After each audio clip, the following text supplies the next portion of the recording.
Good afternoon, everybody. My name is David Berthold. I'm the Director in Residence here at NIDA. And welcome to this NIDA in Conversation. I'm speaking from the lands of the Gadigal and the Eora Nation, Gadigal and Bidjigal people of the Eora Nation, unceded lands, and a place of culture and sharing and storytelling for 3,000 generations. I want to pay my respects to elders past, present, and emerging. My guest today is Tasnim Hossain. Welcome, Tasnim. Thank you for having me. I want to share a little bit about your life by way of introduction first up. Your website says, "I'm Tasnim and I tell stories," which is as good as introduction as ever. But it feels like you're across everything. You write for stage and screen, you direct plays, you work with other writers as a dramaturg, you develop stories for films and television, and you act. Last year, Tasnim presented her solo show, Boys Light Up, for the Blue Room in Perth. And across 2017 and 18, she performed her solo work, Letters to John, at the Crack Theatre Festival in Newcastle, in Perth's Fringe World and Batch Festival at Griffin. She's written for Shopfront Theatre, for Canberra Youth Theatre, for Bondi Feast, for Manchester's 24/7 Theatre Festival, and for the Australian Theatre for Young People, including a piece called Ramadan Rocket Ship for ATYP. In 2019, Tasnim was the Assistant Director on Banging Denmark for STC, and the House of Boundary Road, Liverpool, at the old 505 Theatre. She's directed readings for new works at festivals such as Siren Theatre Company's Playlist. As a dramaturg, she's worked with QMAC, BMAC, Arts Out West, Curious Works, Performance Space and Playwriting Australia. Tasnim is part of the Sydney Theatre Company and Contemporary Asian Australian Performance Directors Initiative, a 2019 Griffin Theatre Studio Artist, 2018 Melbourne Theatre Company's Women in Theatre Program, and 2017 Resident Playwright at ATYP. You co-created, co-wrote, co-performed in Carpark Clubbing, which was a web series for ABC iView. You sit on ATYP's board and are working on several projects now, including a commission with Penrith's Q Theatre. Most recently, you directed Yellowface at King's Cross Theatre, and you're now directing a piece at NIDA, one of the graduating productions, but more on that later. Tasnim, exhausting. Ramadan Mubarak. Thank you very much. How's directing a show during Ramadan? Look, I feel like I've made better choices in life. It's good because like during Ramadan, it's a very focused kind of practice. And when you're in tech for a show and previews and notes, it's a very focused kind of work as well.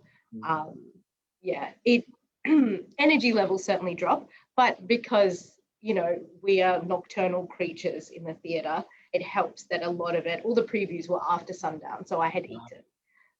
But during the days in tech, it was it was rough. Yeah, nighttime tech, you were fine. Yeah, totally. Yeah. You've done so many things, so many strings to your bow, and I'm interested to know how each of those threads came about. You live, I think, in inner Sydney now, don't you? I do. I live on Gadigal land in the inner west, but I also I grew up on Ngunnawal country in Canberra, which is I still kind of make work there as well and have strong relationships there. So you grew up in suburban Canberra, you know, Bangladesh. Very suburban Canberra. Yeah, I think your house backed onto a big nature reserve. Yeah. On a still morning, you could hear cows from my parents' place. I mean, you still can, but that's very much still the suburbs. It's not even rural. Yes, so to move from that into King's Cross, which is literally where I first lived in Sydney, next to the fountain, was definitely a bit of culture shock. Yeah. So on your website, you say, "I tell stories." It's your first line on your quite extensive website. So when you were growing up in that environment, what what interested you in stories? What kind of stories were you hearing or experiencing then? Yeah, so I I remember like writing short stories when I was in year one. I think they were very horse related because I think I'd been reading the Silver Brumby. So there was a lot of that. But I guess we just grew up with a lot of stories, both like from my parents' childhoods growing up in Bangladesh, but also stories from the Quran. And then my mum would always read us books before bed. And so I grew up with like a lot of Ladybird books and like, I forget what they're called, Golden something, but they're all like very classic kind of, a lot of English nursery rhymes, like from England, and a lot of kind of Enid Blyton books and so on. So I grew up kind of reading quite a lot. And I thought I was going to be a novelist. I mean, when I was very young, and I really loved prose. Yeah, and then kind of as I got older, wrote lots of angsty poetry and kind of started off in spoken word and poetry slam, which is kind of where I first started writing for performance. Wow. So it sounds like from pretty early in your life, you were really kind of devouring stories. I suppose we all do, but really kind of devouring stories like quite consciously. Yeah, absolutely. I was a voracious reader as a kid. I was always kind of lugging books around and getting into trouble for not talking to people because I had my nose in a book, which is funny because I'm quite gregarious now.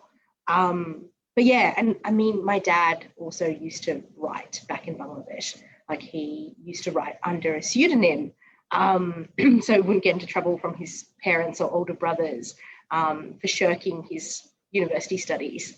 So yeah, and he still writes now. He's a literary translator. So yeah, it's kind of, I think it's just in the genes. Wow, that's amazing. Yeah. What kind of school did you go to in Canberra? I went to a very Canberra kind of school. I went to public schools all the way through. There's a wonderful education system in the ACT.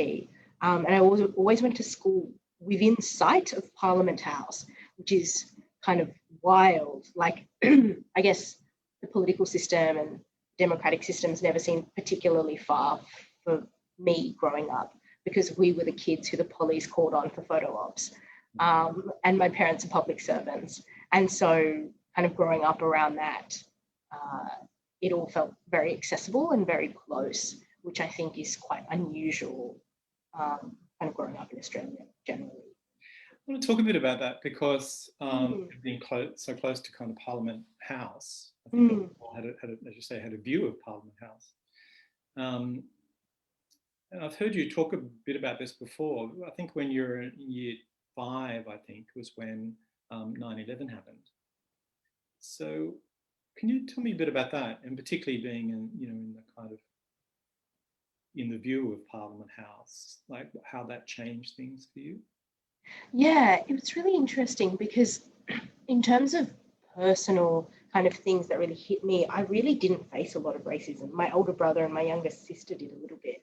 But I was just very aware of being visibly Muslim. Like I started wearing a hijab at quite a young age because I had a terrible haircut. And it seemed like the easiest way to deal with it. And then obviously continued wearing it. But yeah, I think it really made me think about citizenship and belonging in a way that maybe a 10-year-old normally doesn't. And then, I remember being in year 8 when Sophie Panopoulos, as she was then, Mirabella, and Bronwyn Bishop were debating whether or not they should ban hijabs in schools. And I remember, I was 13 or 14 and just incredibly upset at how alienating it was, and how suddenly we were seen as citizens who needed to be corralled or controlled in a particular way when I'd never done anything up to that point to make people wonder if I belonged. So things like that, I think, have quite a significant impact on a young person. I mean, even now, obviously, we're having conversations about whether or not Australians in India can return home. And, the government has decided they can't, which really breaks the bond between what a citizen and a nation state like the the ties that bind these things together. So these are all like weirdly things that I was thinking about very, very young, because I kind of didn't really, I guess, have the luxury of not thinking about them.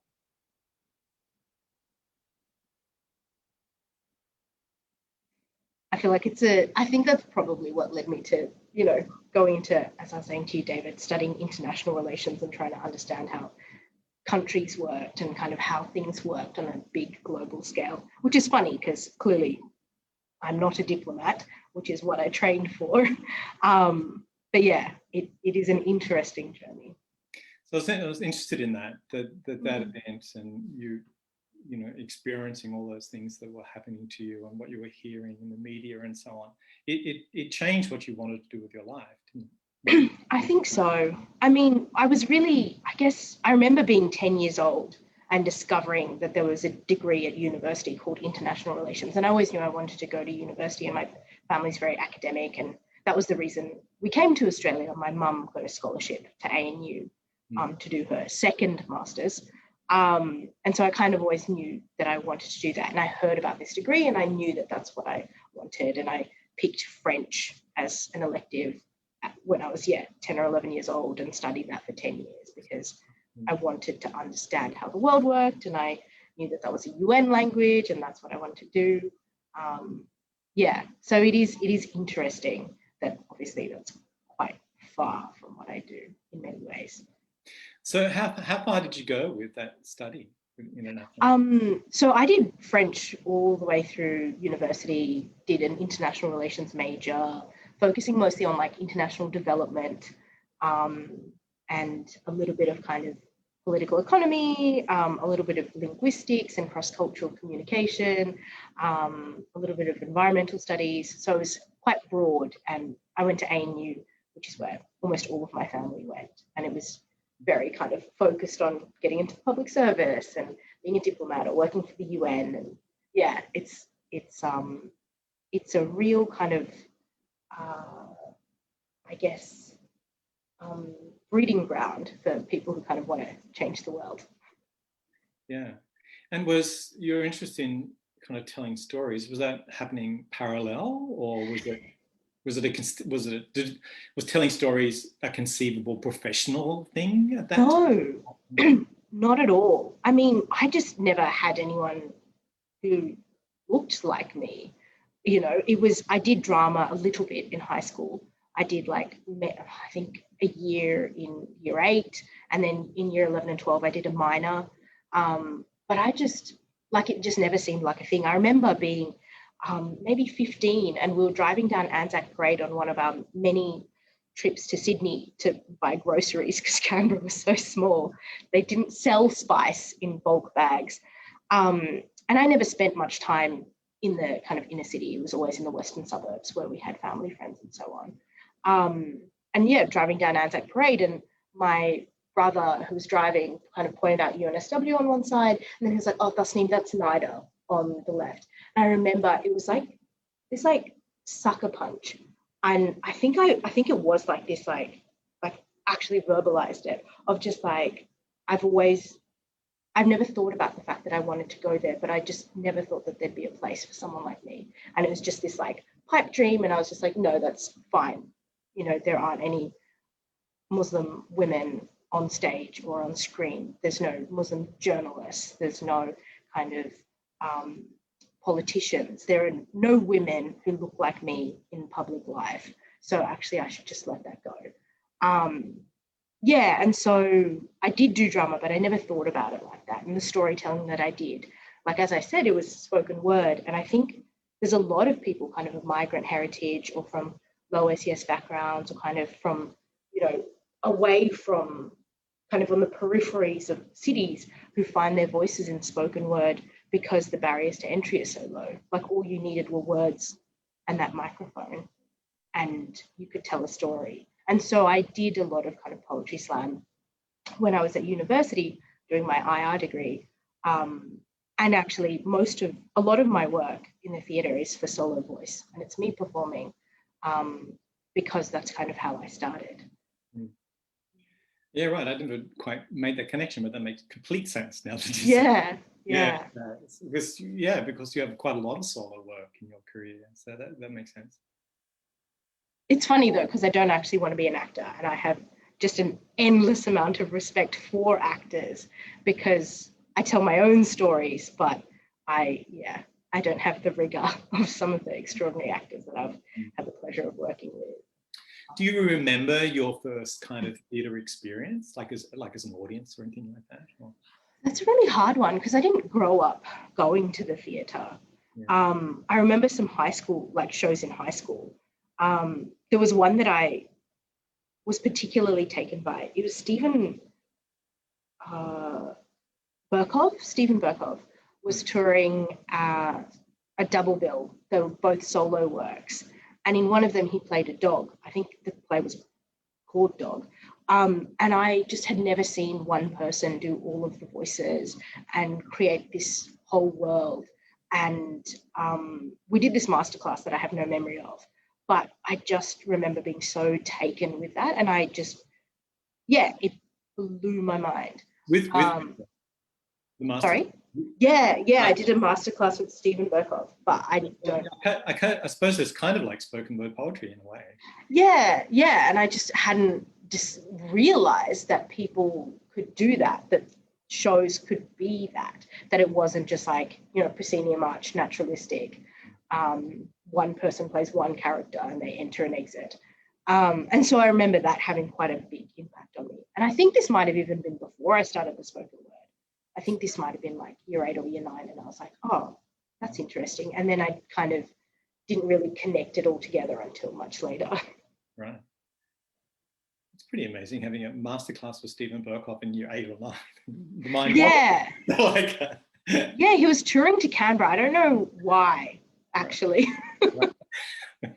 But he was there and I did it. And I'm really glad because it was, really surprising and kind of so different from anything that I had understood about theatre or performance before then. So how did you get then into screenwriting? How did you branch off? Yeah, so screenwriting is an interesting one because I never really thought that was something that I was super interested in. But I think it's actually for me, it's about access because theatre, only a certain number of people can see it and then it stops existing. And actually how the ephemeral nature of it is one of the things that is so precious and the thing that I love about theatre. But just knowing kind of how difficult access can be, whether it's ticket prices or getting in physically to see a show to the theatre, wherever it is, or just the cultural divide between where someone might be, where an audience member might be, potential audience member, and what a show is. Like I realised that Screen is a lot more accessible in many ways. You don't have to know the rules of a foyer or how a box office works or whatever in order to be able to watch something on your phone in bed or on the train or whatever. And so for me, it was just a different way of being able to tell stories. And I think that's also why I branched into other forms. Like I started off as a writer and a little bit as a performer, but mostly as a writer. But I started directing and dramaturging because I don't really care whose story it is, as long as those stories are out there, and being able to facilitate the process in whatever way was most useful for that piece of work and for that artist, I think was really important to me. And when you were beginning screenwriting, did you have films in your mind as kind of models or influences? Yeah, I kind of did. It's really funny because I think proper filmmakers would not be using the same references as me. But I love really popular culture. Like my taste in music is trash. It's like, it's not good. It's top 40, whatever, it has a danceable beat. And like, I kind of love that about Screen as well. And so like one of my favorite films growing up was Bend It Like Beckham, which as a, I don't know, I feel like there'd be other filmmakers who are like, what is this use of camera angles? But the thing that I loved about it is that it was funny and warm and kind of quite small in terms of it living in a domestic space and talking about things that were really familiar to me. And I really love that. And I kind of use that as my lodestar, in that I would love to be able to create something that, 13-year-old girls connect with and that they enjoy watching. And I really love how popular, in a kind of broad sense of the word, things on screen can be, and how kind of accessible. Yeah. So it sounds like you needed to turn to films from other countries. Yeah. I mean, it kind of speaks to the thing that I said about not having, I guess, a role model, and not even just Muslim role model. I remember watching Mulan and I was like, oh, she's like me, even though the story is Chinese, which is obviously very far away from Bangladesh. But like, you know, even that, I had to see myself in lots of other places in order to be able to connect. So yeah, I think Screen's been a little bit of that, having to look at work made overseas or about other cultures to kind of find a way in. Yeah. So it sounds like now you're trying to solve those things. You spoke earlier about, you know, when you were quite young, not really having any female Muslim characters in the stories that you were experiencing.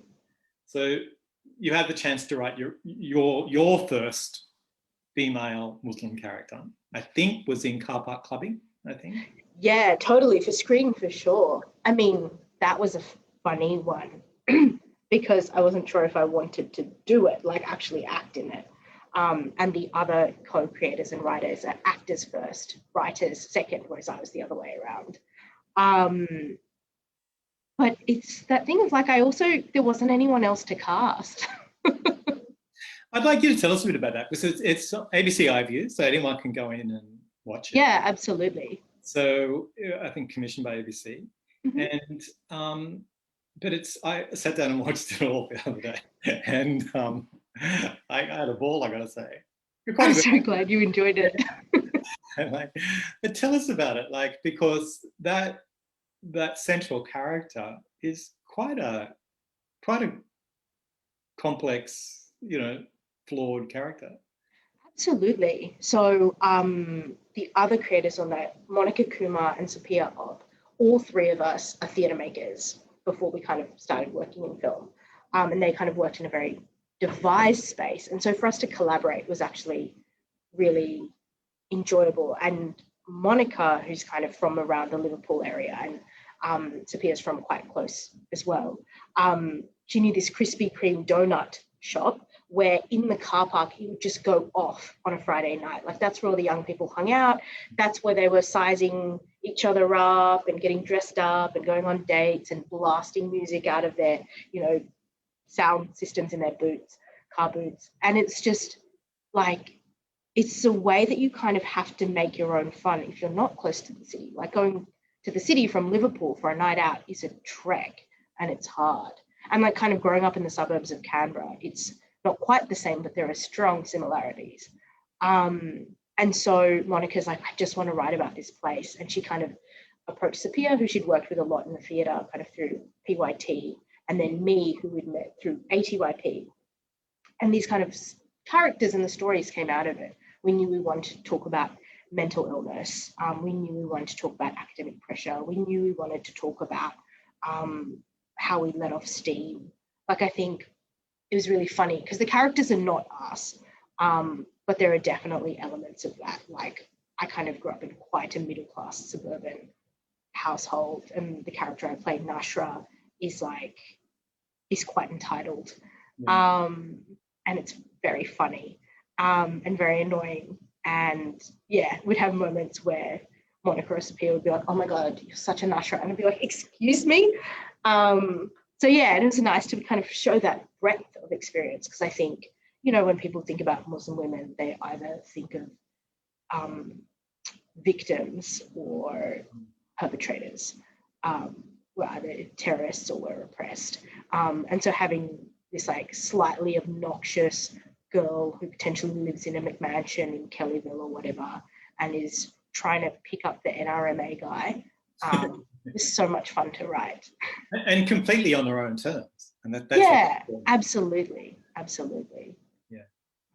And it was something that I think, yeah, a lot of people we spoke to and a lot of people who reached out to us really connected with, in that these aren't lives that people like. None of these characters invite pity. And none of these characters, you know, make people feel like they want to intervene or make their lives better. They're very kind of active participants in their own lives, which I think is really nice as young women of colour from Western Sydney, who often get talked about but never talked with. Yeah. So I reckon anyone who's watching should go and see Carpark Clubbing. You'll won't regret that. I want to ask, like, how did you get into the ABC orbit? You know, because that you've been talking about access a lot, and that was one of the things that interested you in screenwriting. That you you know have a theoretically unlimited audience. So how did you get into the ABC door? So that was actually, it was through a diversity initiative. So ABC partnered with Create New South Wales and ICE Parramatta, Intercultural Exchange, I think is what it stands for. And they do a lot of work kind of based in Western Sydney around film and theatre and kind of arts.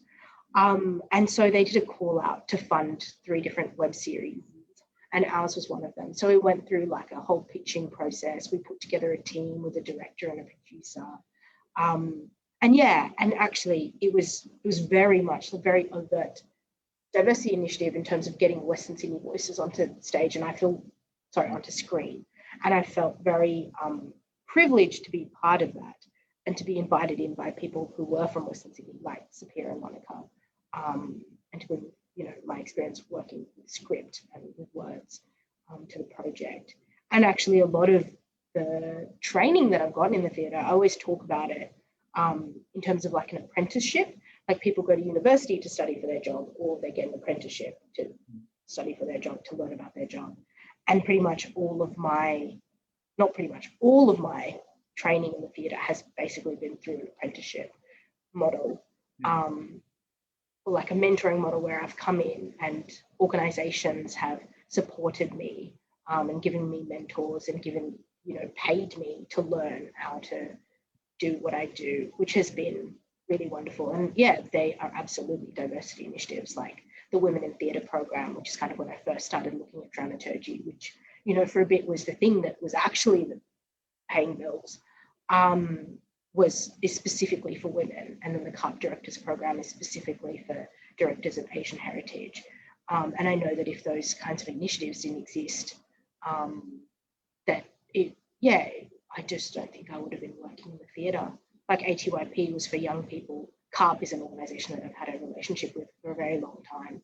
Kind of the very first playwriting programs I did were, based around research that I think you did, David, around how few plays had been published in Australia that were written by Asian Australian playwrights. And so, you know, there was a gap in our sector and a glaring kind of hole that needed to be remedied. And so to have someone like Annette Chounois, who has headed up CARP, or Performance Foray as it was earlier, for years, and really championed that, has made a huge difference, I think, to a lot of artists who might have not been able to find opportunities to learn and grow and make mistakes and create work. I think they're really important. Yeah, I mean, you've had, you know, I mentioned at the early part of our talk about all those sort of initiatives that you've been involved in, that MTC and the Griffin Artist Studio and the CARP Directors. That's yeah. Can you tell a story about what one of the richest experiences have been in that kind of apprenticeship model? Yeah, there are a few things. Like CARP, one of the Lotus programs was tutored by Tommy Murphy, who of course you've worked with a lot over the years.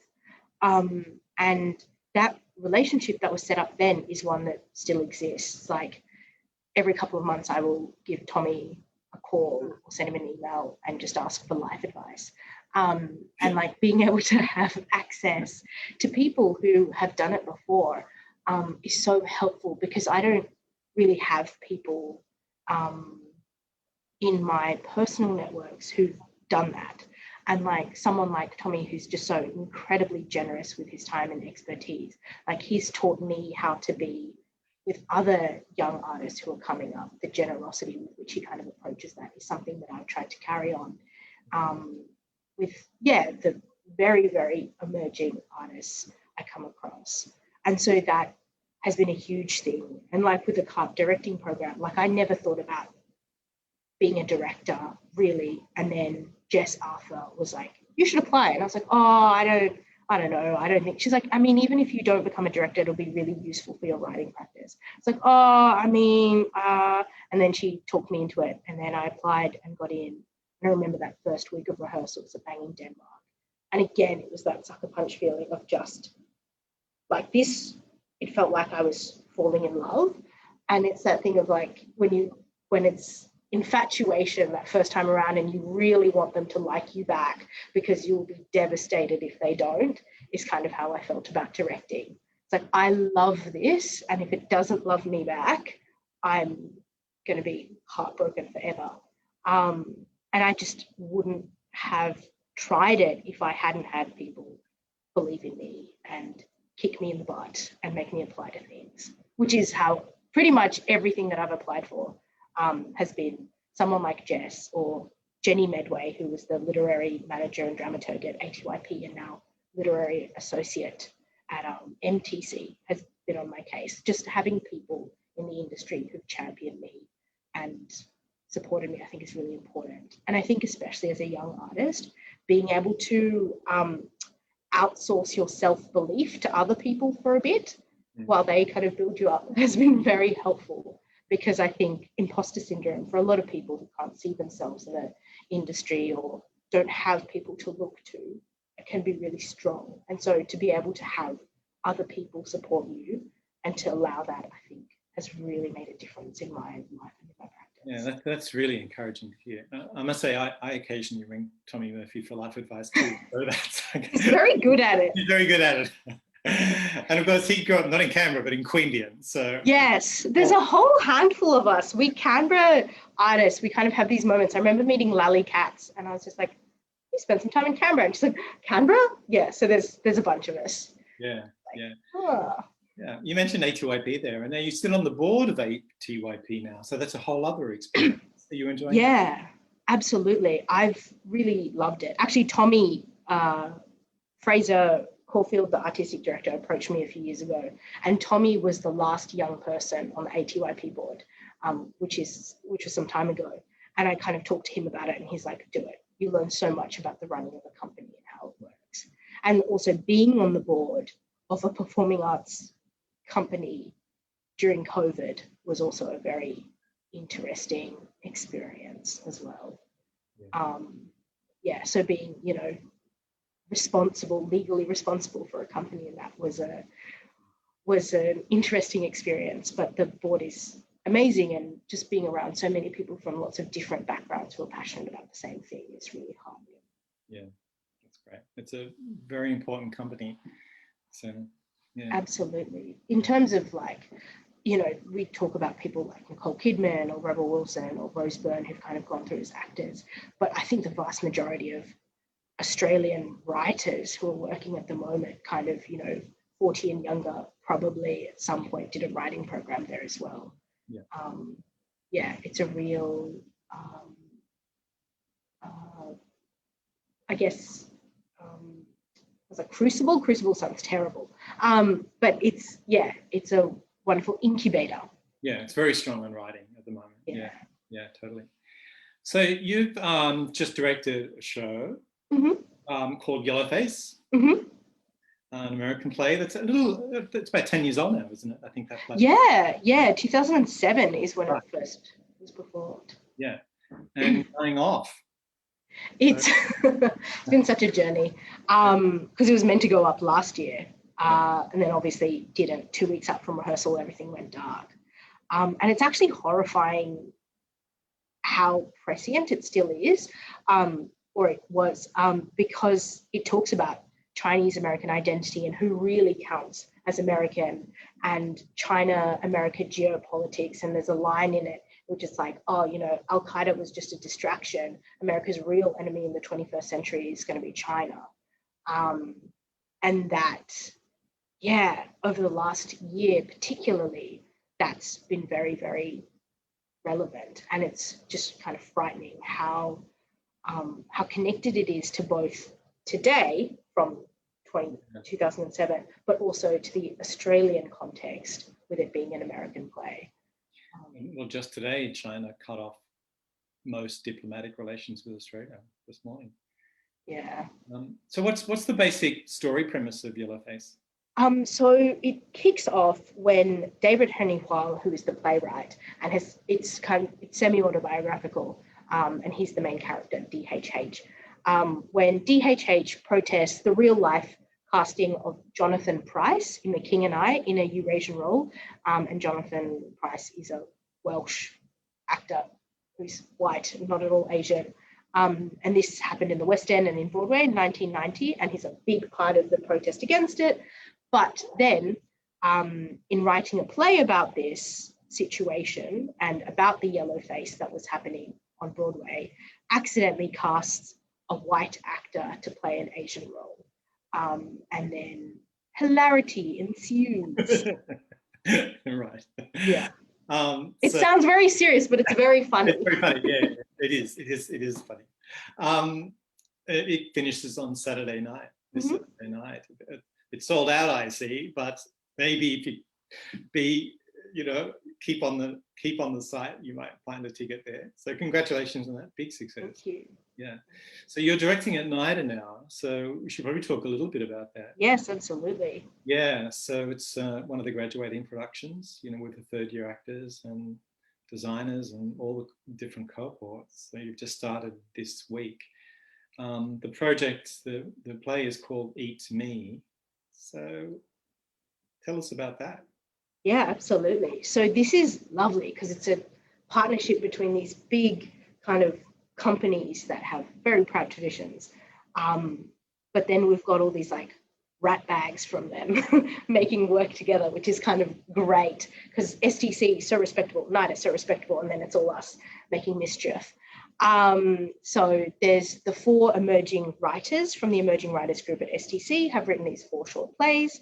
And then the CUP directors who have been kicking around STC like a bad smell for 3 years. We're directing these pieces, and it's all NIDA students, acting students, design students, technical kind of support. And this is the first week of rehearsals, and it's just been a blast.